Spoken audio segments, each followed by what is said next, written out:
வணக்கம் நிகிதா.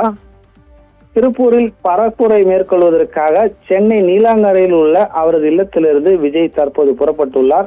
புறப்படுவதற்கு முன்பாக வெளியில் காத்திருந்த நூற்றுக்கணக்கான ரசிகர்களுக்கு மேலிருந்து விஜய் கையசைத்துள்ளார்.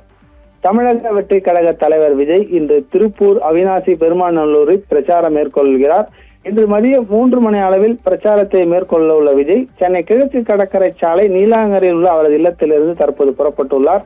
நீலாங்கரையில் உள்ள அவரது இல்லத்திலிருந்து சென்னை விமான நிலையத்தை நோக்கி காரில் சென்று கொண்டிருக்கும் விஜய் சென்னை விமான நிலையத்திலிருந்து தனி விமானம் மூலம் கோவை விமான நிலையம் செல்கிறார். அங்கிருந்து சாலை வழியாக திருப்பூர் அவினாசி பெருமாநல்லூரி பரப்புரை மேற்கொள்ள இடத்திற்கு செல்கிறார். திருப்பூரில் 3 மணிக்கு பிரச்சாரம் மேற்கொள்ள உள்ள விஜய் சென்னை கிழக்கு கடற்கரை சாலை நீலாங்கரையில் உள்ள அவர் இல்லத்திலிருந்து புறப்பட்டுள்ளார். புறப்படுவதற்கு முன்பாக வெளியில் காத்திருந்த நூற்றுக்கணக்கான ரசிகர்களுக்கு மேலிருந்து விஜய் கையெழுத்துள்ளார். இதனால் வெகு நேரமாக விஜயை பார்ப்பதற்காக காத்திருந்தவர்கள் மகிழ்ச்சி அடைந்துள்ளனர். எப்பொழுதுமே விஜய் பிரச்சாரம் மேற்கொள்ளும் நாட்களில் விஜயை பார்ப்பதற்காக நூற்றுக்கணக்கான ரசிகர்கள் அவர் வீட்டு வாசலில் காத்திருப்பார்கள். ஆனால் ஒரு முறை கூட விஜயை பார்க்க அவர்களுக்கு வாய்ப்பு கிடைக்கவில்லை. அவருடைய கார் மட்டுமே ரசிகர்கள் பார்த்திருந்தன.